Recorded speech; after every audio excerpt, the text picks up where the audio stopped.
ஆண்டவராகிய இயேசு கிறிஸ்துவின் நாமத்தினாலே உங்கள் யாவருக்கும் அன்பின் வாழ்த்துக்கள். In the name of Jesus Christ, we give you lovely greetings. இந்த நாளிலே நாம் தியானத்துக்கென்று எடுத்துக்கொண்டிருக்கிற வேத பகுதி, Today the Bible verse that you're taken for எரேமியா எழுதின தீர்க்கதரிசன புஸ்தகம் அதிகாரம் 9 வசனங்கள் 23 மற்றும் 24. The prophetic book of Jeremiah, chapter 9, verse 23 to 24. நம்மிலே ஒருவர் வாசிக்க கேட்போம். மேன்மை பாராட்ட வேண்டாம். பராக்கிரமத்தை குறித்து மேன்மை பாராட்ட வேண்டாம். ஐஸ்வர்யவான் தன் ஐஸ்வர்யத்தை குறித்து மேன்மை பாராட்ட வேண்டாம். மேன்மை பாராட்டுகிறவன் பூமியிலே கிருபையை, நியாயத்தை, நீதியை செய்கிறார்.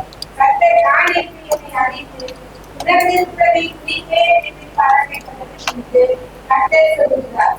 இவைகளின் மேல் பிரியமாய் கர்த்தர் சொல்கிறார். Amen. Thus says the Lord, let not the wise man boast in his wisdom, let not the mighty man boast in his might, let not the rich man boast in his riches, but let him who boast in this, that he understands and knows me, that I am the Lord who practices steadfast love, justice and righteousness in the earth. For in these things I delight, declares the Lord. நம் கண்களை மூடி சிரம் தாழ்த்தி ஜெபிப்போம். Let's close our eyes, bow our heads and pray. அன்பின் பிதாவே, உம்முடைய பரிசுத்த நாமத்தை துதிக்கிறோம். Lord, we praise your holy name. உம்மை ஆராதிக்கிறோம், வணங்குகிறோம், மகிமைப்படுத்துகிறோம். We worship you, we exalt you. இந்த வேளைக்காக உமக்கு நன்றி செலுத்துகிறோம். We thank you for this time. சபையிலே நாளிலே கூடியிருக்கிற ஒவ்வொருவருக்காக உமக்கு நன்றி செலுத்துகிறோம். We thank for everyone who gathered here today. இந்த நாளிலே நாங்கள் என்ன கற்றுக்கொள்ள வேண்டும் என்று எங்கள் தகப்பன் சித்தமா இருக்கிறீரோ அவைகளை கற்றுக்கொள்ளும்படி எங்களுக்கு கிருபை செய்ய வேண்டுமா ஜெபிக்கிறோம். You give us the grace that we learn what you want us to learn today, Lord. உம்முடைய பரிசுத்த ஆவியானவர் தாமே எங்கள் ஒவ்வொருவருக்கும் கர்த்தர் வெளிப்படுத்தி எங்களை நடத்த வேண்டுமா ஜெபிக்கிறோம். That you God the Holy Spirit reveal it to us and let us learn. எல்லா துதியும் கனமும் மகிமையும் ஒருவருக்கு மட்டுமே ஏறெடுக்கிறோம். We bring up all praise glory to your name. எங்கள் ஆண்டவர் மீட்பர் இயேசு கிறிஸ்து நாமத்தினால் நன்றி சொல்லி ஜெபிக்கிறோம் எங்கள் ஜீவனுள்ள நல்ல பிதாவே. In the name of Jesus Christ our Savior did we pray. Amen. பிரியமானவர்களே, நாம் எல்லோரும் கடைசி காலங்களிலே வாழ்ந்து கொண்டிருக்கிறோம். My beloved people, we are living in the last times. நம்ம எல்லோரும் கடைசி கால விசுவாசிகள் ஆனதுனாலே நமக்கு போராட்டம் நிறைந்த வாழ்க்கை உண்டு. Because we are the believers in the end of times, we have a lot of struggles. அதே நேரத்திலே நாம் இந்த காலங்களிலே சிலுவையை குறித்த தியானத்தை மேற்கொண்டிருக்கிறோம். But at the same time, we have taken upon the meditation of the cross.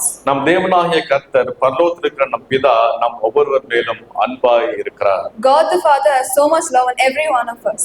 அந்த அன்பின் உச்சமான அன்பின் வெளிப்பாடுதான் ஆண்டவராகிய இயேசு கிறிஸ்துவை சிலுவையிலே நமக்காக பலியாக ஒப்புக் கொடுத்தார். The highest form of that love is when he gave his only begotten son on the cross for us. ஆகவே தேவன் நம்மை அன்பு செய்கிறார் என்பதற்கும் தேவனே எல்லாவற்றையும் ஆளுகை செய்கிறார் என்பதற்கும் நாம் ஒவ்வொருவரும் சாட்சிகளாக இருக்கிறோம். We are the witnesses that God has power over everything and he rules over everything. ஏசாயா எழுதின தீர்க்கதரிசன புஸ்தகம் 43வது அதிகாரம் 10, 11, 12 இவ்வாறாக சொல்லுகிறது. The prophetic book of Isaiah chapter 43 verse 10, 11, 12 says like this. நானே அவர் என்று நீங்கள் உணர்ந்து என்னை அறிந்து விசுவாசிக்கும்படிக்கு நீங்களும் நான் தெரிந்து கொண்ட என் தாசனும் எனக்கு சாட்சிகளாய் இருக்கிறீர்கள் என்று கர்த்தர் சொல்லுகிறார். எனக்கு முன் ஏற்பட்ட தேவன் இல்லை, எனக்கு பின் இருப்பதும் இல்லை. நானே கர்த்தர், என்னை அல்லாமல் இரட்சகர் இல்லை. நானே அறிவித்து ரட்சித்து விளங்க பண்ணினேன். உங்களில் இப்படி செய்யத்தக்க அந்நிய தேவன் இல்லை. நானே தேவன் என்பதற்கு நீங்கள் எனக்கு சாட்சிகள் என்று கர்த்தர் சொல்லுகிறார். You are my witnesses, declares the Lord, and my servant whom I have chosen, that you may know and believe me and understand that I am he.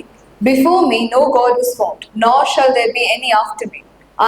I am the Lord, and besides me there is no Savior. I declared and saved and proclaimed when there was no strange God among you, and you are my witnesses, declares the Lord, and I am God. அதனால இந்த வசனங்களிலே நாம் பார்ப்பது என்ன? So what do we see in these verses? தேவனுக்கு சாட்சிகளாக இருக்கும்படி தேவன் நம்மை தெரிந்து கொண்டிருக்கிறார். God has chosen us for us to be his witnesses. எதற்கு சாட்சிகளாய் இருப்பதற்கு? Why should we witness? இந்த பூமியிலே In this earth, கிருபையை நடப்பிப்பது யார்? who is the one who's ruling it? இந்த பூமியிலே நியாயத்தை செய்வது யார்? Who is the one who gives justice in this earth? இந்த பூமியிலே நீதியை நடப்பிப்பது யார்? Who is the one who gives righteousness to this earth? நம் தேவனாகிய கர்த்தர் ஒருவரே அவைகளை செய்கிறவர். Only our Lord our God can do that. Hallelujah. Hallelujah.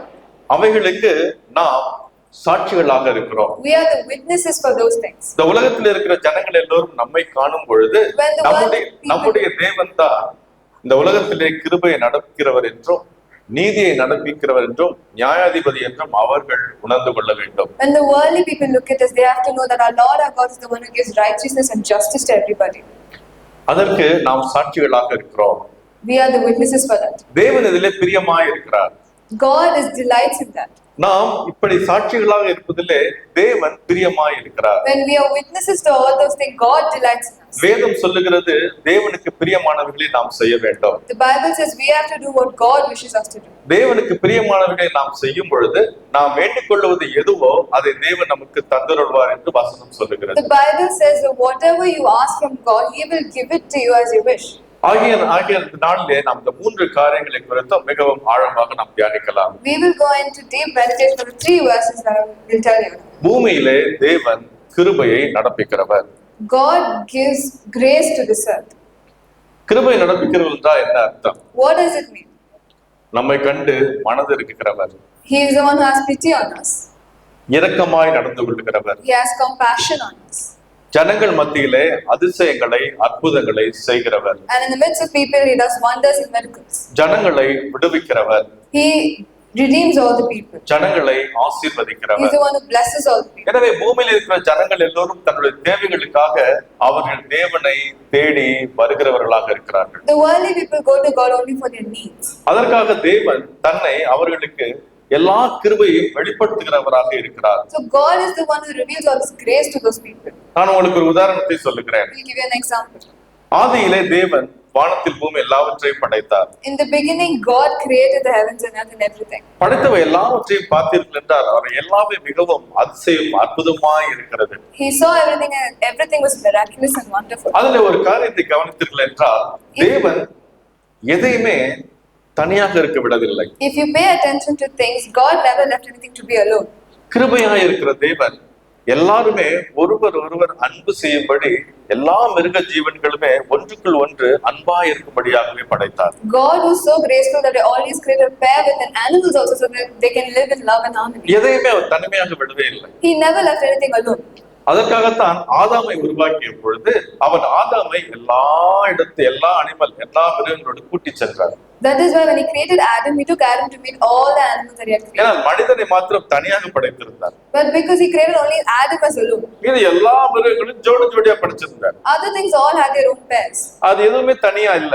None of them were alone. எல்லாம் சந்தோஷமா இருந்தாங்க. Everything was happy. ஆனால் ஆதாம் மாத்திரம் தனியா படைச்சிருந்தார். But He created only Adam alone. அப்ப நல்ல தேவன் இரக்கம் நிறைந்த தேவன். So this good God, this gracious God, அந்த ஆதாமுக்கு ஏதாவது துணை கிடைக்குமான்னு தேடி பார்த்தார். He was searching whether He'll get a pair for Adam. ஆதாமுக்கு ஏற்ற துணை கிடைக்கவே இல்லை. But there was no right fit for Adam. அதற்காக ஏவாளை உருவாக்கினார். That is why He created Eve. ஆக தேவன் இரக்கம் நிறைந்தவன். So God is gracious. மனதுருக்கம் நிறைந்தவன். He's compassionate. அவர் படைத்தவர்களை பாருங்களேன். So you see all the things He created. மனுஷனுக்கு அவனை படைப்பதற்கு முன்பாக அவனுக்கு என்ன தேவையோ எல்லாவற்றையும் பூமியிலே தயாராக வைத்திருந்தார். He already prepared everything whatever man needs before He created him. பலவிதமான உணவுகளை படைத்து வைத்திருந்தார். He created different kinds of foods. அழகான பழங்களை படைத்து He வைத்திருந்தார். created beautiful fruits. ஒவ்வொன்றும் ஒவ்வொரு கலர்ல இருக்கு. Everything was in different colors. ஒன்னு கிறிஸ்பியா இருக்கு, ஒன்னு சாஃப்டா இருக்கு, ஒன்னு கசக்குது, ஒன்னு இனிக்குது. பலவிதமான சுவைகளிலே படைத்து One வைத்திருந்தார். was crispy, one was soft, one was sweet, one was bitter. There was many kinds. ஒவ்வொரு மரத்திலையும் நம்ம எதுவுமே செய்ய வேண்டியதில்லை, அதுவே ஆட்டோமேட்டிக்கா ஃபுட்டை கொடுக்குற மாதிரி பண்ணி வச்சிருந்தார். He had already made sure that the trees automatically give the fruits. We didn't have to do anything. வெயில் ரொம்ப ஹார்ஷா இல்ல, ரொம்ப சில்லு கோல்டு வெதரும் இல்ல. It's not a very sunny day or very cold day. அவர் படைத்திருந்த காலத்துல எல்லாம் ஏசி ரூம்ல இருக்கிற மாதிரி ரொம்ப அழகா படைத்து வைத்திருந்தார். He created everything as if they existed in this. ஆதாம் உருவாவதற்கு முன்பே அவனுக்கு என்னென்ன தேவையோ எல்லாம் அருமையா இருந்தது. Whatever Adam needed before he was created, only it was there for him. தேவன் நல்லவர். God is good. அன்பு நிறைந்தவர். He is with love. இரக்கம் நிறைந்தவர். He is with compassion. கிருபை நிறைந்தவர். He is with grace. நாம் ஒவ்வொருவரும் அதை அறிந்து உணர்ந்திருக்க வேண்டும். We all should know that and realize it. நாம் அதற்கு சாட்சிகளாக இருக்கிறது. We should be witnesses for that. நீங்கள் எக்ஸோடஸ்ல யாத்ராகமத்துல பாருங்களேன், நீங்க படிக்க வேணாம், நான் சொல்றேன், அப்புறம் படிக்க. யாத்ராகமத்துல பாத்தீங்களா என்றால், If you see in the book of Exodus, இஸ்ரவேல் ஜனங்களை நடத்தி வருகிறார். he leads the Israel people. அவங்க ஒவ்வொரு இடத்துலயும் ஒரு பிரச்சனையில் மாட்டிக்கிறாங்க. They were always caught up in some or the other kind of problem. அவங்க வந்து இந்த சிவந்த சமுத்திரத்துக்கு ரெட் சி முன்னாடி நிற்கும் போது ரொம்ப கவலைப்பட்டு கலங்கி போனார்கள். When they were standing in the front of Red Sea, they were very worried, they were anxiety. முன்பாக கடல் இருக்கிறது, பின்பாக அந்த எகிப்தியர் இருக்கிறார்கள். In front of them there was a sea, and behind there were chariots of the Pharaoh. அவங்க மிகவும் கலங்கி போனார்கள். They were very worried. தேவன் உடனே மனதிறங்குகிறார். Now God immediately has compassion. இரக்கம் நிறைந்த வல்லமையை காட்டுகிறார். With grace he shows them the miracle. சிவந்த சமுத்திரம் இரண்டாக பிளந்து அவர்களை நடக்கும்படி செய்கிறார். The Red Sea is divided into two, and he makes them walk in the middle of the sea. நடந்து போறாங்க. Now they walk. ரொம்ப தாகமா இருக்கு. They're very thirsty. ஒரு இடத்துல தண்ணீர் கிடைக்கிறது. There's water, they find some. குடித்து பார்க்க மிகவும் கசப்பாக இருக்கிறது. When they drink it, it's bitter. உடனே புலம்புகிறார். Immediately they start whining. தேவனோ அருகே இருக்கிற ஒரு மரத்தில் இருக்கிற ஒரு துண்டை எடுத்து அதுக்குள்ள போட சொல்லுகிறார். Now God says, take a part of the tree and put it into the water. கசப்பெல்லாம் நீங்கி போடும். All the bitterness left. அவர்களுக்கு தண்ணீர் கொடுக்கிறார். Now he again gives them water. தேவன் ஒவ்வொரு நிலையிலும் ஜனங்களை அதிசயம் அற்புதமாய் நடத்தி வருகிறார். God leads these people very wonderfully in every part of their lives. அவர்களுக்கு மன்னா என்கிற உணவை கொடுத்தார். He gives them manna as their food. அந்த மன்னா என்கிற உணவு மிகவும் அதிசயமாக கொடுத்தார். He gives it as a very wonderful way. அந்த மன்னா ஒரு நாள் தான் இருக்கும். That manna will exist only for one day. அடுத்த நாள் காலையில அது கெட்டு போயிடும். The next day it will get spoiled. 6 நாள் அவங்க போய் அதை எடுத்துக்குவாங்க. ஒவ்வொரு நாள் தான் இருக்கும் அது. Every day for the week, the days of the week, they have to go and get the manna and come. ஆனால் 7வது நாள் ஓய்வு நாள். But the 7th day is a Sabbath day. அன்னைக்கு அவங்க போய் அந்த அப்பம் எடுக்க கூடாது. That day they shouldn't go and take the bread. அதற்காக 6வது நாள் எடுக்கிற அப்பம் மாத்திரம் 2 நாள் கெட்டு போகாம இருக்கும். But the 6th day the bread they take and won't get spoiled for 2 days. அதிசயம் அற்புதமாய் அவர்களை தேவன் நடத்தி வந்தார். God leads them in a very miraculous and wondrous way. நம்முடைய வாழ்க்கையிலும் ஒவ்வொரு நாளிலும் தேவைகளை சந்தித்து அற்புதம் அதிசயமாய் நடத்தி வருகிறார். In our life also he meets our daily needs miraculously and wonderfully. நாம் எல்லோரும் அதற்கு சாட்சிகளாக இருக்கிறோம். We are the witnesses for that. சாட்சிகளாக இருப்பதற்கு மிகவும் முக்கியமான காரியம். It is important that we stay as witnesses. Why?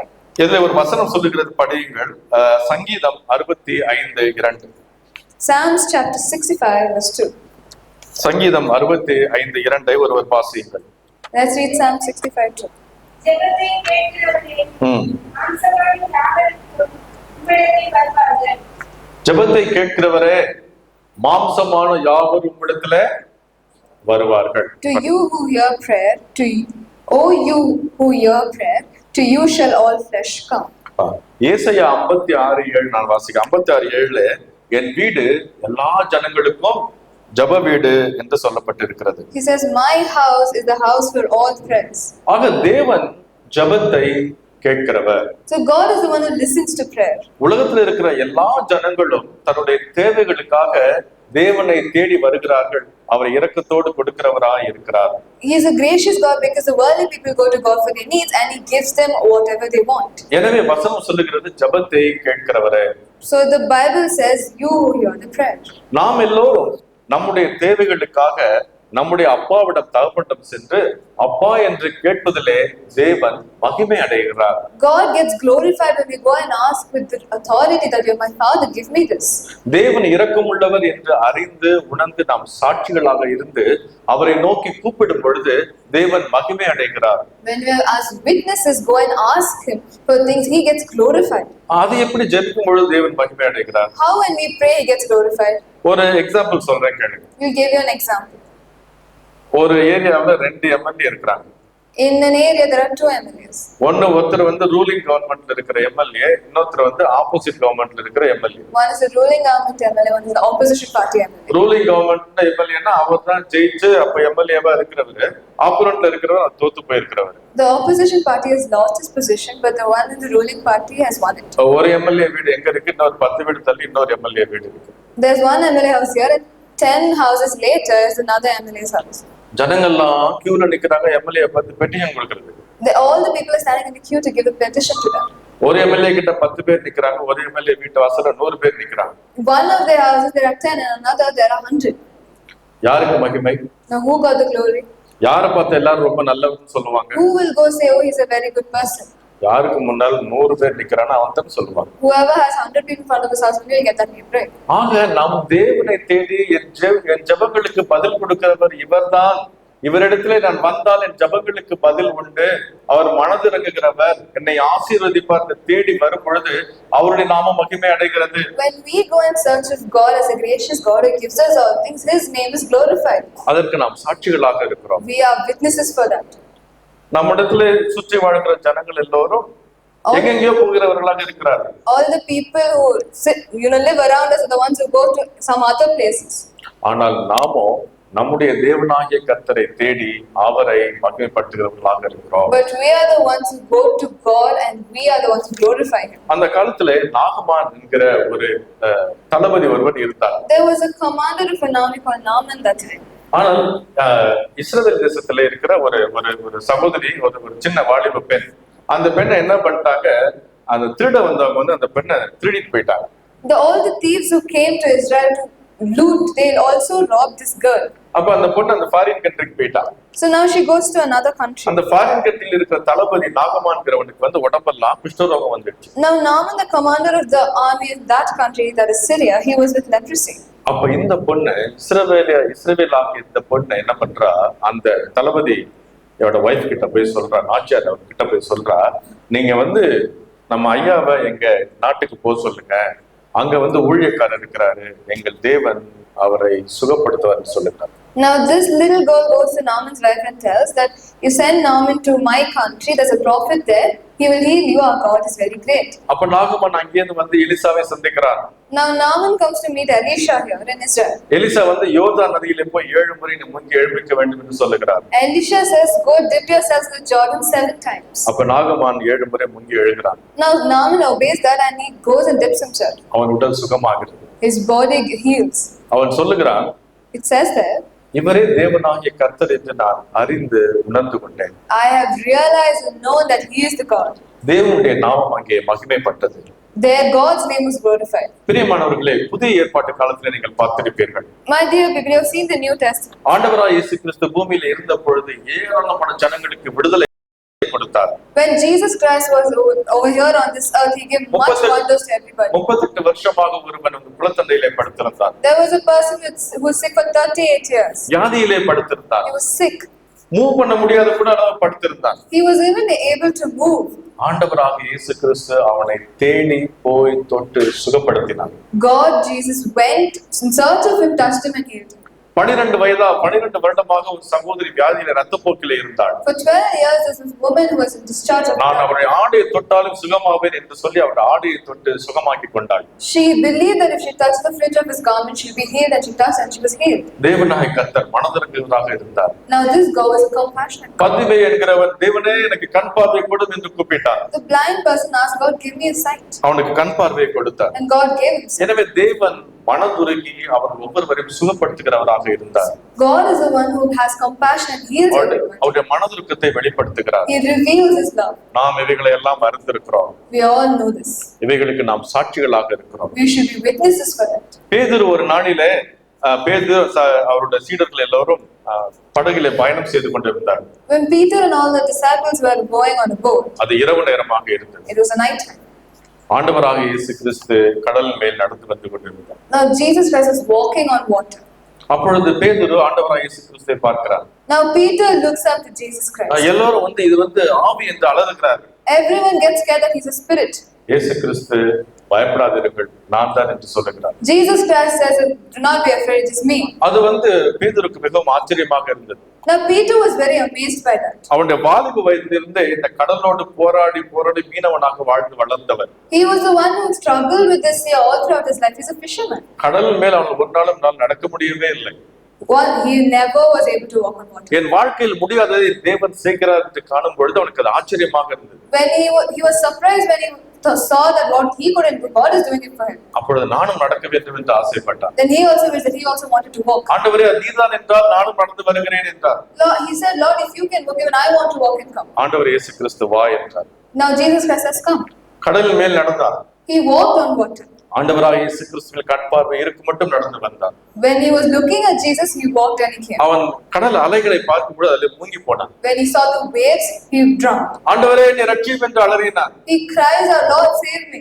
ஆண்டவராக இயேசு கிறிஸ்து கரங்களை நீட்டி அற்ப விசுவாசியே ஏன் சந்தேகப்பட்டாய் என்று அவனை எழுப்பி விட்டார். Now he pulls him out of the water, saying, "Why did you have such little faith?" பிரியமானவர்களே, My dear people, நம்முடைய வாழ்க்கையிலும் ஆண்டவராக இயேசு கிறிஸ்து நோக்கி இருக்கிற வரைக்கும் நம்ம வெற்றியான வாழ்க்கை இருப்போம். we also, when we look up to Jesus Christ throughout our life, we will be victorious. நாம் கவலைகளை பார்க்கும் பொழுது, உலக காரியங்களை பார்க்கும் பொழுது மூழ்கி விடுவோம். When we see the worldly things and the problems, we will fall. ஆனாலும் தேவன் இரக்கமுள்ளவர். But God is the one who has compassion. தேவன் கிருபை நிறைந்தவர். He is the one with grace. அவரை நோக்கி கூப்பிடும் பொழுது நம்மை கைப்பிடித்து தூக்கி விடுவார். When we call out to him, he will lift us up. அவன் பேதுரு அற்ப விசுவாசியா இருந்து சந்தேகப்பட்டாலும் அவனை அப்படியே போய்விட வேண்டும் என்று தேவன் விட்டுவிடவில்லை. God didn't leave him just because Peter didn't have faith. He didn't leave him. இரக்கம் நிறைந்த தேவன் அவனை தூக்கி விட்டார். He was so gracious, he lifted him up. நம்முடைய வாழ்க்கையிலும் அப்படித்தான். We also are like that only. தேவன் இரக்கம் நிறைந்தவர். God is the one with grace. நம்முடைய வாழ்க்கையில தடுமாற்றங்கள் இருக்கலாம். There might be stumbles in our life. ஆனால் பூமியிலே கிருபையை நடப்பிக்கிறவர் நம்முடைய தேவன். But our God is the one who gives us grace on this earth. அவர் நம்மை தூக்கி எடுப்பார். He will lift us up. Hallelujah. Hallelujah. நீங்கள் அப்போஸ்தலர் நடவடிக்கைகளில் வாசித்தீர்கள் என்றால், If you read in the Acts of the Apostles, பாருங்க, அப்போஸ்தலர் நடவடிக்கைகள் 3வது அதிகாரம் chapter 3, முதல் வசனத்திலிருந்து பாருங்க. let's read from the first verse.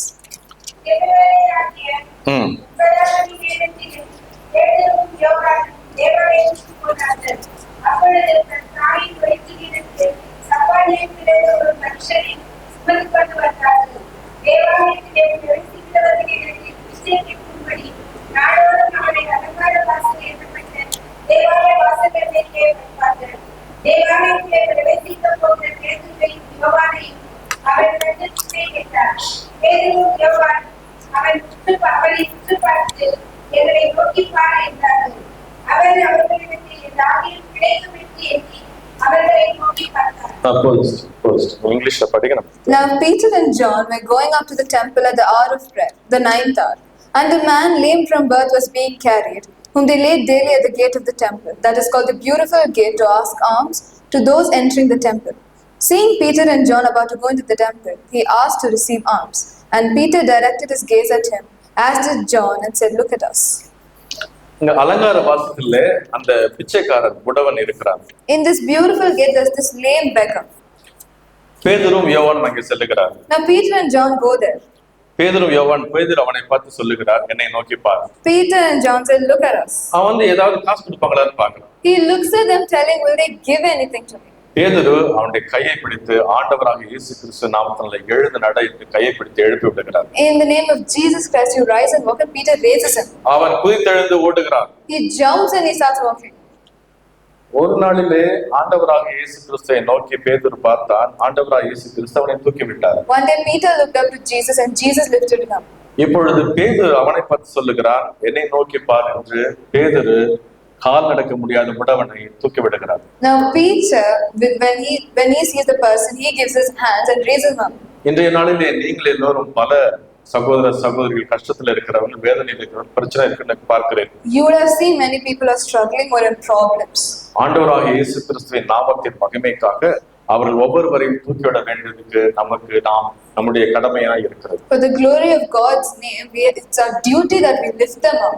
நம்மை தேவன் அதிலே பயன்படுத்துவார். God will use us in that. நம் ஒவ்வொருவரையும் தேவன் அதிலே பயன்படுத்துவார். God will use us, every one of us in that. அப்போஸ்தலர் நடபடிகளிலே பார்த்தா இன்னும் பலவிதமான அதிசயங்கள், அற்புதங்கள் நடைபெற்றது. There are many kinds of miracles that happen to the Acts. வியாதியில் இருந்த எல்லா பேரும் சுகமாக்கப்பட்டார்கள். All the ones who were sick were healed. பேதுருவும் மற்ற சீடர்கள் நடந்து போகும் பொழுது அவர்கள் நிழலாது பட வேண்டும் என்று நோயாளிகளை கொண்டு வந்து வைத்தார். They used to make the sick people sleep on the road so that even when their shadows of the apostles fall on them, they'll be healed. எல்லோரும் சுகம் பெற்றார். Everyone were healed. எதற்காக தேவன் இதை செய்கிறார்? Why did God do that?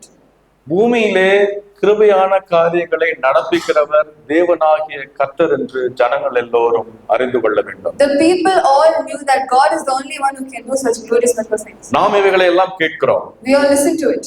நம்முடைய வாழ்க்கையிலும் தேவன் அதிசயங்களை அற்புதங்களை செய்கிறார். In our lives also God will do all the miracles and wonders. எதற்காக செய்கிறார்? Why does he do that? நாம் அவைகளுக்கு சாட்சிகளாக இருக்க வேண்டும். So that we stay as witnesses for that. பிற மனிதர்களுக்கு முன்பாக நாம் அவைகளுக்கு சாட்சிகளாக இருக்க In வேண்டும். front of other people we should stay as witnesses. இன்றைய காலத்தில் கூட தேவன் அநேக அற்புதங்களை செய்கிறார். God also does many miracles for us today. பலவிதமான ஆபத்து விபத்துகள் நடக்கிறது. So there are so many accidents that's happening. எல்லாவற்றிலும் நம்மை காத்து வருகிறார். He saves us from everything. இன்றைய காலங்களில் இந்த பெங்களூர்ல நீங்க ரோட்டுக்கு வெளியே போனீங்கன்னா திரும்பி வருகிறது மிகவும் ஆச்சரியமான காரியமா இருக்குது. It's a surprising thing if you go in the Bangalore roads today and come back safely. ஆனாலும் தேவன் நம்மை காத்து வருகிறார். But still God protects us. நீங்கள் நம்முடைய மத்தியில் இருக்க ஊழியக்காரர் நெல்சனை பற்றி கேள்விப்பட்டிருக்கிறீர்கள். You would have known about Brother Nelson. அவர் ரீசெண்டா துபாய் போயிருந்தார். Recently had gone to Dubai. அவர் துபாயில காரிலே பயணம் செய்து கொண்டிருந்தார்.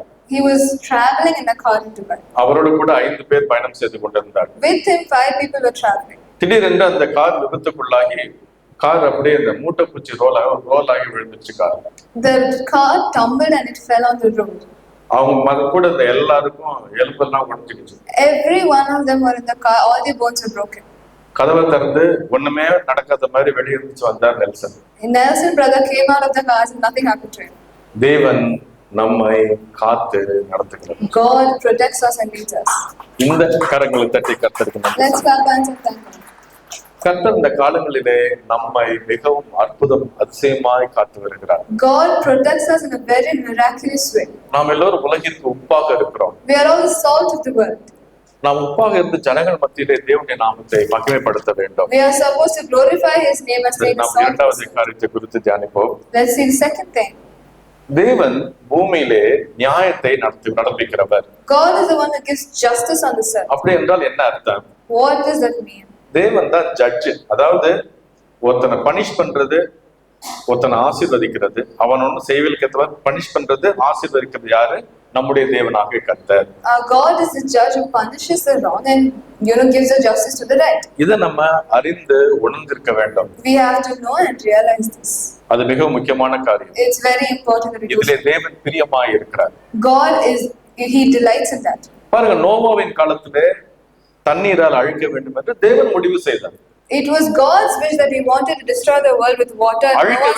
அழிக்க வேண்டும் என்று முடிவு செய்தார், அழித்தார்.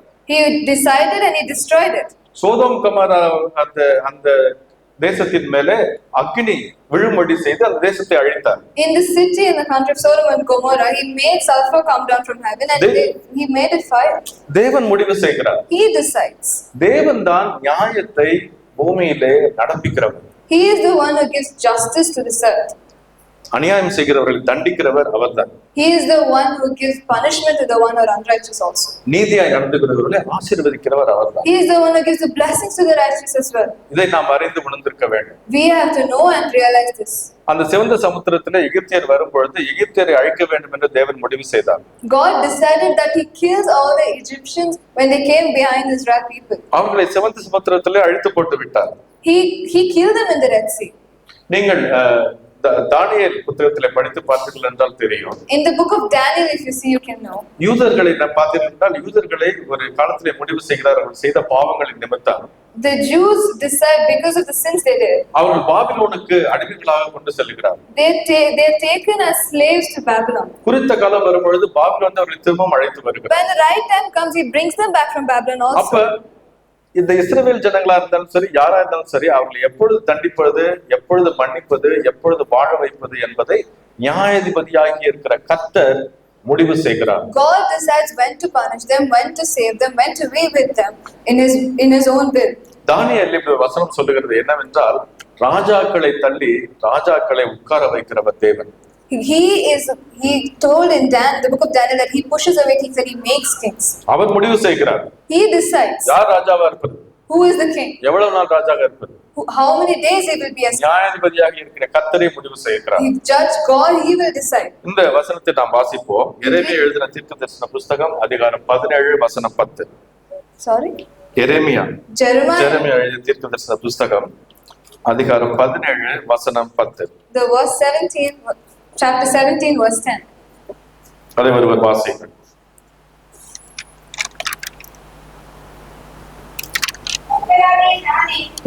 ஒவ்வொருவருக்கும் அவரவர் துறைகளுக்கும் செய்கைகளை பலர்களுக்கும்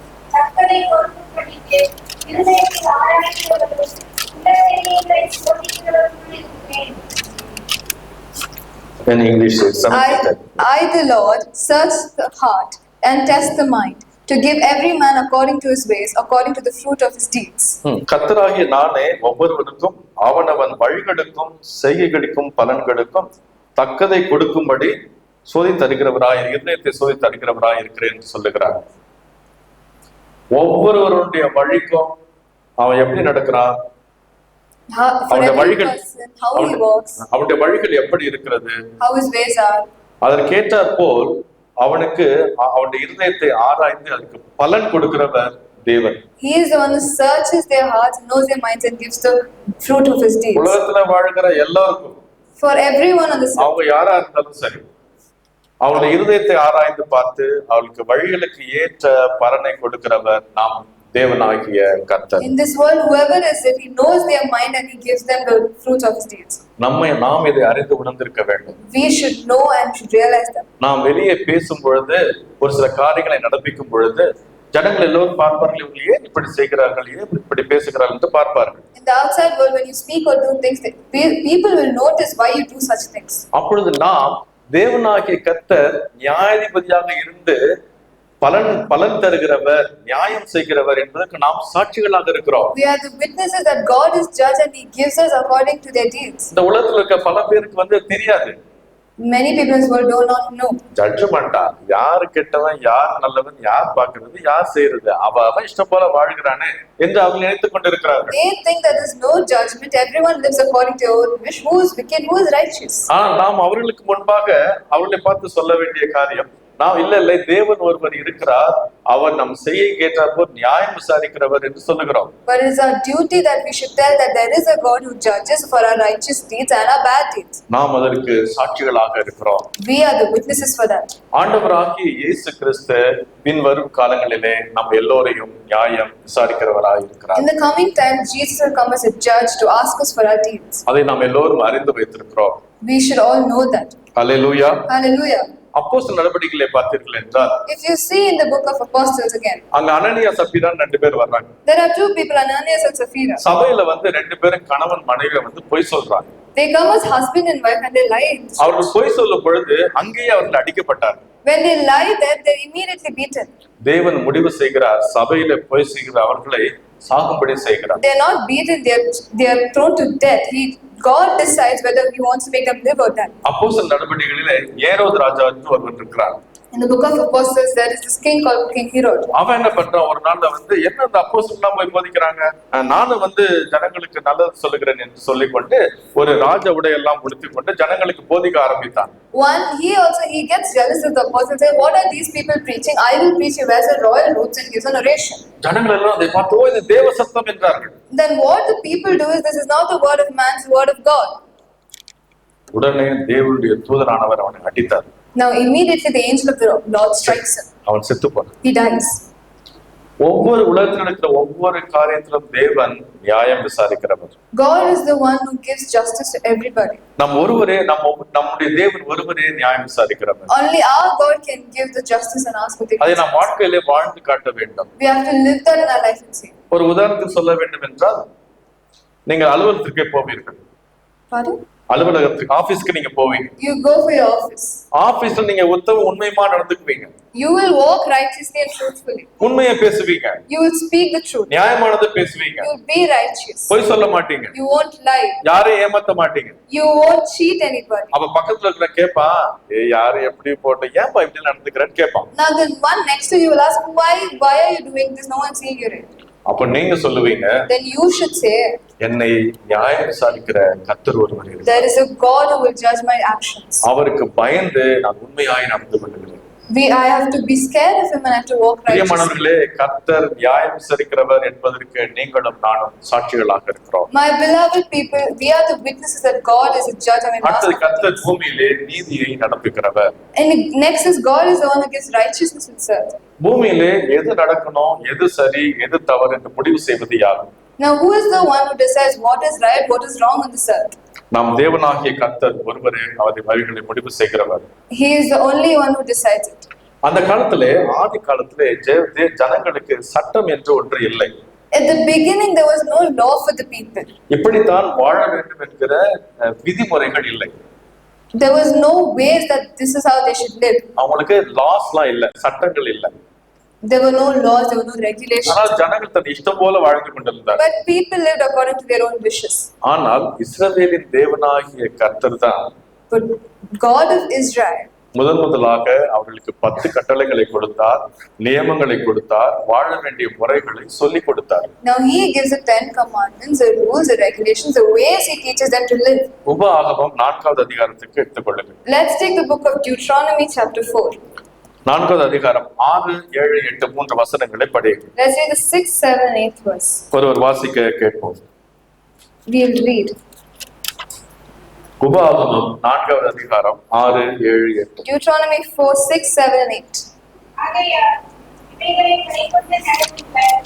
ஜனங்களின் கற்பனைக்கு உண்டாகும். இதுவே உங்கள் ஞானம் விவேகமாயிருக்கும். அவர்கள் இந்த கட்டளைகள் எல்லாம் கேட்கும். இந்த பெரிய ஜாதி ஞானமும் விவேகமுள்ள ஜாதிகள் இருப்பார்கள்.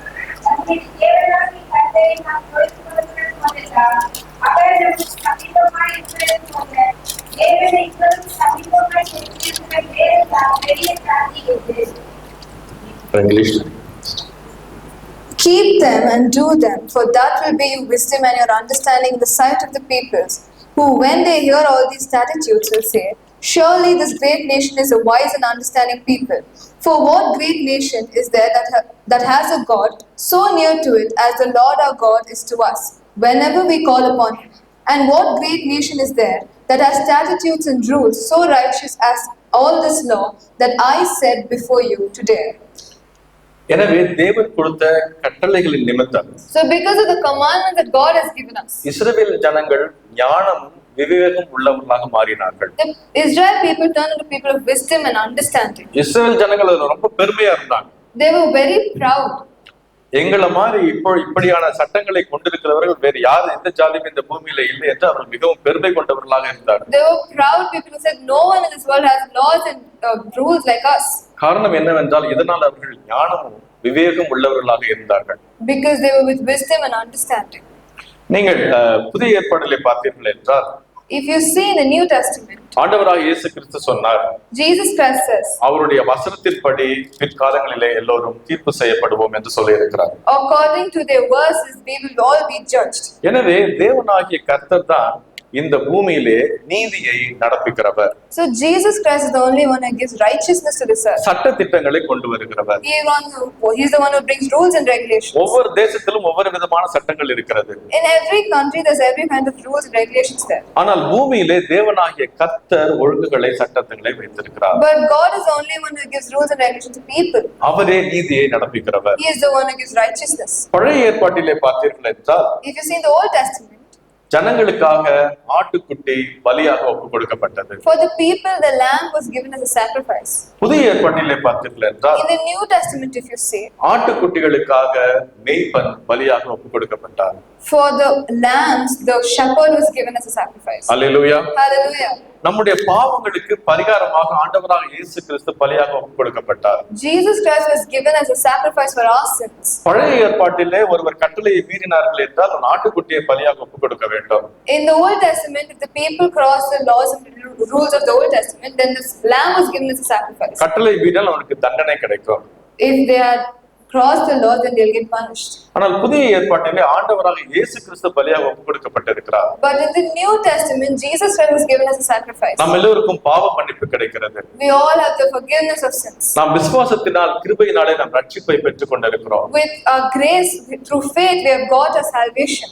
இந்த உலகத்திற்கு இந்த நீதி தெரியாது. The world does not know this righteousness. பாவத்திற்கு ஆண்டவராக இயேசு கிறிஸ்துவிலே மன்னிப்பு உண்டு என்று உலகத்திற்கு தெரியாது. The world does not know that for sins Jesus Christ has a forgiveness. ஆனால் தேவன் இந்த நீதியை நடப்பிக்கிறவர். But Jesus is the one who gives the righteousness. ஆண்டவராக இயேசு கிறிஸ்துவை விசுவாசித்து நாம் எல்லோரும் பாவ மன்னிப்பை பெற்றுக் கொள்கிறோம். We believe in him and we receive the forgiveness of sins. அதை கண்டு பிதா அவருடைய ஆவியானவராலே நம்மை அபிஷேகம் பண்ணுகிறார். Seeing that God anoints us with his Holy Spirit. நம் ஒவ்வொருவரையும் அவருடைய பரிசுத்த ஆவியானவராலே அபிஷேகம் பண்ணி இருக்கிறார். Every one of us has been anointed by his Holy Spirit. அந்த ஆவியான அபிஷேகம் நமக்குள்ளே இருக்கிறது. We have that anointing. வசனம் சொல்லுகிறது, இந்த அபிஷேகம் நம்மை போதித்து நம் நடக்க வேண்டிய வழியிலே நம்மை நடத்துகிறது. God the Holy Spirit will lead us in the way we have to go.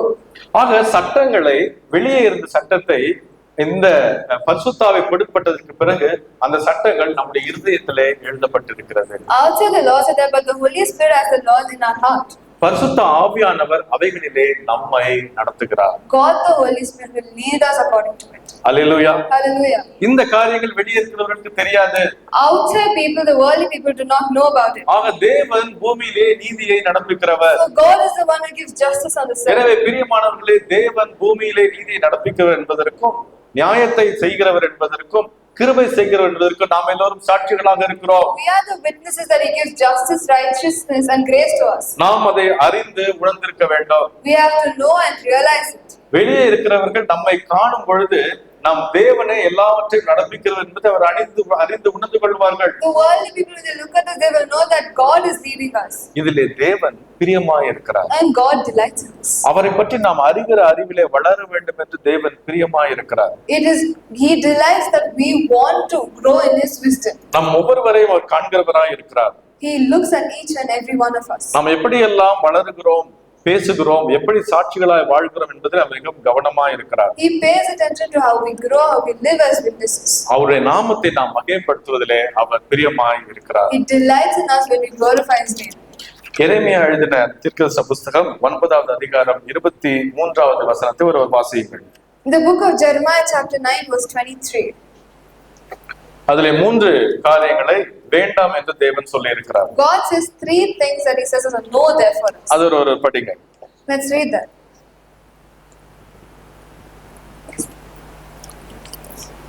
நான் வாசிக்கட்டுமா? எரேமியா படிங்க.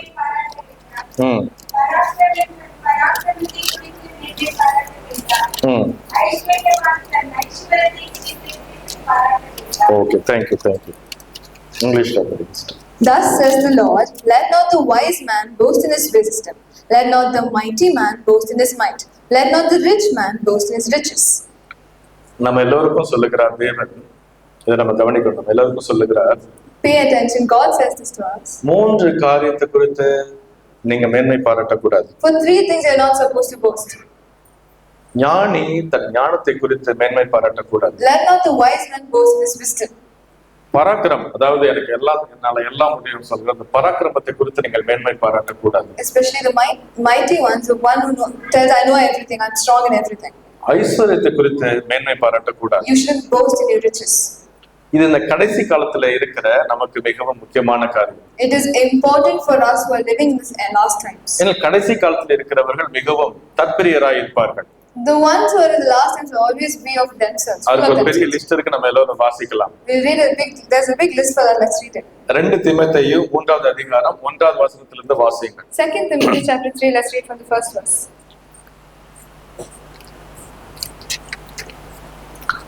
தீமோத்தேயுக்கு எழுதிய 2வது கடிதம் அதிகாரம் 3 வசனம் 1 முதல் ஒருவர் வாசிக்க கேட்போம். The letter of Timothy chapter 3 verse, let's read from the first verse. மேலும் கடைசி நாட்களில் கொடிய காலங்கள் வரும் என்று அறிவாயாக. இங்கிலீஷ்ல படி. But understand this, that in the last days there will come times of difficulty. எப்படி எனில் மனுஷர்கள் தற்பிரியராயும் பணப்பிரியராயும் வீம்புக்காரராயும் அகந்தையுள்ளவர்களாயும் தூஷிக்கிறவர்களாயும் தாய் தகப்பன்மாருக்கு கீழ்ப்படியாதவர்களாகவும் நன்றியதவர்களாகவும் பரிசுத்தமில்லாதவர்களாகவும் சுபாவ அன்பில்லாதவர்களாகவும் இணங்காதவர்களாகவும் அவதூறு செய்கிறவர்களாகவும் இச்சையடக்கம் இல்லாதவர்களாகவும் கொடுமை உள்ளவர்களாகவும் நல்லோரை பகைக்கிறவர்களாகவும் துரோகிகளாகவும் இருமாப்புள்ளவர்களாகவும் தேவ பிரியராக இல்லாமல் சுகபோக பிரியராகவும் இருப்பார்கள். For people will be lovers of self, lovers of money, proud, arrogant, abusive, disobedient to their parents, ungrateful, unholy, heartless, unappeasable, slanderous, without self-control, brutal, not loving good, treacherous, reckless, swollen with conceit, lovers of pleasure rather than lovers of God. இந்த கடைசி காலத்தில் இருக்கிற நமக்கு இவைகள் எல்லாம் இருக்கிறது. All those ones who are living in the last days will have this. நாம் internet காலத்திலே இருக்கிறோம். We are living the time of the internet. AI காலத்திற்குள்ளாக நுழைகிறோம். We are going into the time field. ஜனங்கள் எல்லோரும் அறிவிலே நிரம்பி போயிருக்கிறார்கள். Everyone are filled with wisdom. தானியேல் 12:4 சொல்லுகிறது, ஜனங்களே கடைசி காலத்திலே எங்கும் ஓடி ஆராய்வார்கள், அறிவு பெருகி போகும் என்று வசனம் சொல்லுகிறது. In the book of Daniel 12:4 says that people in the end days will go in search of wisdom and their wisdom will get increased. எனவே ஜனங்கள் ஓடி ஓடி பார்க்கிறார்கள், இன்டர்நெட்ல வந்து கற்றுக்கொள்ளுகிறார்கள், எல்லோருக்கும் அறிவு வளர்ந்து போகிறது. Many people are searching in the internet and they're getting the knowledge they need. இந்த காலத்துல குழந்தைகள் எல்லோருக்கும் எல்லா காரியங்களும் தெரிந்து வைத்திருக்கிறார்கள். All the children know everything. பெற்றோர்களுக்கு மிகவும் கஷ்டமாவே இருக்கிறது. அதனால But the parents are scared or difficult because of that. பெற்றோர்கள் எதையாவது சொல்ல போனால் குழந்தைகள் சொல்லுகிற எனக்கு எல்லாம் தெரியும் சொல்றாங்க. Now when the children go and say, the children will say, I know everything, you don't have to say anything. நீ எனக்கு எதுவும் சொல்ல விட எனக்கு எல்லாம் தெரியுங்கிறாங்க. You don't have to say anything, I know everything. இன்டர்நெட்ல மொபைல் போன் எல்லாத்தையும் பார்த்து தெரிந்து வைத்திருக்கிறார். They already know everything from the internet and the phone. மனிதர்கள் ஒருத்தர் பாத்தீங்கன்னா எனக்கு எல்லாம் தெரியும்பா, எனக்கு எல்லாம் தெரியும், நீ ஒன்னும் சொல்லணும்னு அவசியம் இல்ல, எனக்கு எல்லாம் தெரியும் என்று தன்னை ஞானத்திலே எல்லோரும் மேன்மை பாராட்டுகிறவர்களாக இருக்கிறார். If you see in each other also, they themselves will say, we know everything, you don't have to tell me anything. They boast in their wisdom. கடைசி காலத்திலே நாம் எல்லோரும் பலவீனத்துக்குள்ளே போய் கொண்டிருக்கிறோம். In the last days, we are going into a very bad net.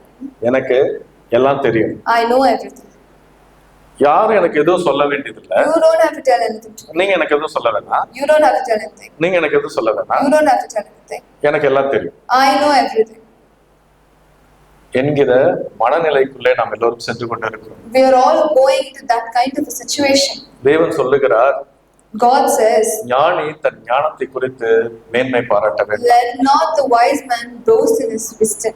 பராக்கிரமம் தன் பராக்கிரமத்தை குறித்து மேன்மை பாராட்ட Let வேண்டும். not the mighty boast in his might. இந்த காலத்துல யாராவது பாத்தீங்கன்னா அப்படியே வெள்ளை சட்டை போட்டு தங்க செயினா போட்டு வித்துப்பாங்க பாப்பீங்க. If you see, many will wear white shirt and gold chains in that come. நம்ம எல்லாரும் அவங்களை பார்த்து கொஞ்சம் பயந்துட்டு, We all will get scared looking at them. பெரிய ஆள் போல் இருக்கு, I know he's a big அவன்கிட்ட person. நிறைய பணம் இருக்கு போல் இருக்கு, Maybe he has a lot of money. நிறைய அடியெல்லாம் வச்சிருக்கிறாரு போல் He இருக்கு, has many bodyguards. அவர் சொன்னா 10 பேர் 15 பேர் வந்துருவாங்க போல் இருக்கு, If he calls, maybe 15-20 people. அவன் come. பயங்கரமா இருப்பான் போல் இருக்கு. Maybe he's very scary. அவனை பார்த்து பயப்படுகிறோம். We get scared of him. நம்மள கூட We also, ஒரு சில நேரத்துல sometimes. எனக்கு அவரை தெரியுங்க, I know that person. அவர் பயங்கர பவர்ஃபுல்லான ஆளுங்க. He's a very powerful person. நம்ம ஒரு போன் போட்டா போதுங்க, If I give one call, it's enough. அவர் ஆளுங்களை அனுப்பிச்சு எல்லாத்தையும் செஞ்சு முடிச்சிருவாரு. He will send his people and everything will get over. கடைசி காலத்திலே நாம் எல்லோரும் இவைகளை போல பராக்கிரமத்திலே வாஞ்சியா இருக்கிறோம். In the last days, we'll be wanting power in our hands. எதனால நீங்க படிச்சுக்குவீங்க? Why would you do that? அவரை தெரியுங்க எனக்கு, I know him. அவர் எல்லாத்தையும் செஞ்சு முடிச்சிருவாரு. He will finish everything. இப்படிப்பட்ட காரியங்கள் கடைசி காலத்திலே நடக்கிறது. In the end days, this is what will happen. ஐஸ்வர்யவான் தன் ஐஸ்வர்யத்தை குறித்து மேன்மை பாராட்ட வேண்டாம். Let not the rich man boast in his riches. கடைசி காலங்களில் ஜனங்கள் இன்னும் வசதி மேல வசதியை தேடி ஓடுகிறார்கள். People will go in search of luxuries and luxuries. ஐஸ்வர்யவான்களாக இருக்க விரும்புகிறார்கள். They will want to be rich people. பணக்காரர்களாக இருக்க They விரும்புகிறார்கள். want to be a rich person. மிகவும் வசதியாக வாழ விரும்புகிறார்கள். They want to live in their luxury. அது மட்டுமல்ல, Not only that, மிக முக்கியமான காரியம், very importantly, பணம் இருந்தால் நான் பிழைத்துக் கொள்ளுவேன் என்று நினைக்கிறார். they have the thought, if I have money, I can survive. பணம் இருந்தா எல்லாம் நடக்குங்க. If I have money, then I can win it. பணம் மாத்திரம் இருந்தா போதும், நான் அவனை பிடிச்சிருவேன், இவனை விலைக்கு வாங்கிடுவேன், என்னால எதையும் செய்ய முடியும் என்று நினைக்கிறார்கள். He thinks that if he has money, he can bring anybody to his feet and he can rule over anybody, have power over anybody. இந்த கடைசி காலத்துல வாழ்கிற நமக்கும் அப்படிப்பட்ட சிந்தனைகள் இருக்கு. We who live in this last days also have that kind of thinking. எனவேதான் தேவன் சொல்லுகிறார் நம்மை பார்த்து, So God looks at us and says, ஞானத்தை குறித்து மேன்மை பாராட்ட வேண்டாம், don't boast in your wisdom. ஐஸ்வர்யத்தை குறித்து மேன்மை பாராட்ட வேண்டாம், Don't boast in riches.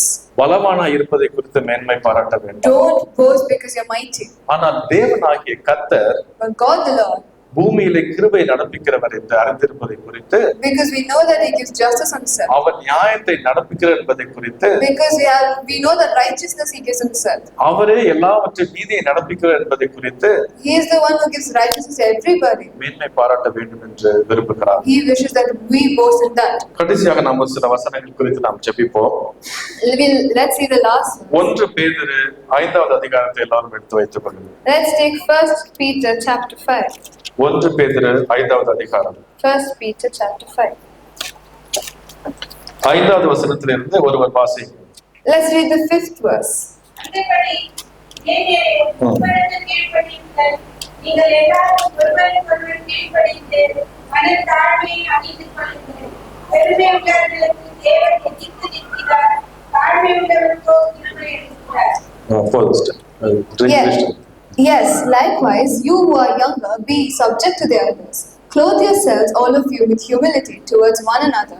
For God opposes the proud, but gives grace to the humble. அதனால் நமக்குள்ளே இந்த கடைசி காலங்களிலே பெருமை வராமல் நாம் பார்த்துக் கொள்ள வேண்டும். In our last days, we should be careful not to get pride in ourselves. பெருமை உள்ளவர்கள் தேவனை எதிர்த்து நிற்கிறார். God stands against the one who's proud. ஞானம் எனக்கு எல்லாம் தெரியும், என் பராக்கிரமம் எனக்கு அவரும் தெரியும், என்கிட்ட பணம் இருக்குது, எனக்கு எல்லாம் இருக்கிறது, பெருமை வராமல் நாம் கற்றுக்கொள்ள வேண்டும். The wise man will say, I have wisdom. The mighty will say, I know this person. When you have pride in yourselves, do not have it, because you have to be in humility. பெருமையா இருக்கிறவருக்கு தேவன் எதிர்த்து நிற்கிறார். God stands against the arrogant and proud. 6வது வசனத்தை பாருங்க. Let's read the 6th verse. ஆகையால் ஏற்ற காலத்திலே தேவன் உங்களை உயர்த்தும்படிக்கு அவருடைய பலத்த கைக்குள் அடங்கி இருங்கள். Humble yourselves therefore under the mighty hand of God, so that at the proper time he may exalt you. அவருடைய பலத்த கரத்திற்குள்ளே அடங்கி இருக்கும் பொழுது When we are under his mighty hand, நாம் தேவனை குறித்தே சிந்தித்துக் கொண்டிருப்போம். we'll only be thinking about God. 2 காரியங்கள் நமக்கு முன்பாக இருக்கும். There are 2 things in front of ஒன்று us. தேவனை குறித்து சிந்திப்பது, One is thinking about God. இன்னொன்று நம்மை குறித்து சிந்திப்பது. One thinking about us. நம்மை குறித்து சிந்தித்து நாம் பெருமை கொள்ளாமல் இருக்க வேண்டும். We should not think about ourselves and get proud. தேவனை குறித்து சிந்தித்து நம்மை தாழ்த்தி கொள்ள வேண்டும். We have to think about God and humble ourselves. 7வது வசனத்தை பாருங்க. Let's read the 7th. அவர் உங்களை விசாரிக்கிறவரானபடியால் உங்கள் கவலைகளை எல்லாம் அவர் மேல் வைத்து விடுங்கள். Casting all your anxieties on him, because he cares for you. நீங்கள் அவருடைய பலத்த கைக்குள்ளே அடங்கி இருந்து When you are under his hand, தேவன் என்னை விசாரிக்கிறவர், என் தேவைகளை சந்திக்கிறவர், என் ஜெபங்களை கேட்கிறவர் என்கிற சிந்தையிலே நாம் இருந்தோம் என்றால், if we think that he is the one who meets our needs, will be with us, நாம் கவலைகள் எல்லாம் அவர் மேல் வைத்து விட்டு நாம் சந்தோஷமாக இருப்போம். we'll put all our anxieties on him and we'll நாம் விசுவாசத்தோடு இருப்போம். we will be in faith. அப்பொழுது நம்மை காண்கிற ஜனங்கள் சொல்லுவார்கள், உன்னிடத்திலே ஒரு வசதியும் இல்லையே, நீ பிரச்சனைக்குள்ள இருக்கிறையே, நீ எப்படி கவலையே இல்லாம இருக்கிற என்று பார்ப்பார்கள். The ones who look at us will see, you're in so much problem, you're in so much debt, you're in struggles, and how are you still happy? ஆனால் நாம் அறிந்திருக்கிறோம், என் தேவனாகிய கர்த்தர் என்னை விசாரிக்கிறவர். But we know that God is the one who cares for us. எனவே என்னுடைய கவலைகளை நான் அவருக்குள்ளே வைத்து விட்டு அவருடைய பலத்த கைக்குள்ளே நான் அடங்கி So இருக்கிறேன். I'll put all my anxieties on him and I'll be under his mighty hand. ஏற்ற காலத்திலே அவர் என்னை உயர்த்துவார். In the right time, he will exalt me. காரணம், என் தேவன் இந்த பூமியிலே கிருபையை நடப்பிக்கிறவர். Because God is the one who gives righteousness on this earth. 8வது வசனம். The 8th verse. தெளிந்த புத்தியுள்ளவர்களாய் இருங்கள், Be sober-minded. விழித்திருங்கள். Be watchful. ஏனெனில் உங்கள் எதிராளியாகிய பிசாசானவன் கெர்ச்சிக்கிற சிங்கம் போல எவனை விழுங்கலாமோ என்று வகை தேடி சுற்றி திரிகிறான். Your adversary the devil prowls around like a roaring lion, seeking someone to devour.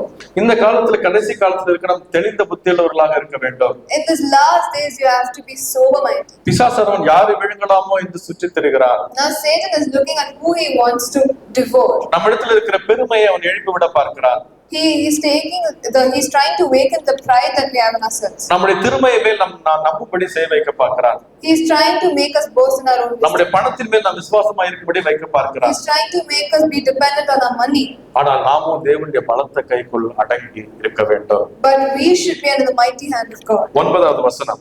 The 9th verse. விசுவாசத்தில் உறுதியாய் இருந்து அவனுக்கு எதிர்த்து நில்லுங்கள், உலகத்தில் உள்ள உங்கள் சகோதரத்திலே அப்படிப்பட்ட பாடுகள் நிறைவேறி வருகின்றது என்று அறிந்திருக்கிறீர்களே. Resist him firm in your faith, knowing that the same kinds of suffering are being experienced by your brother throughout the world.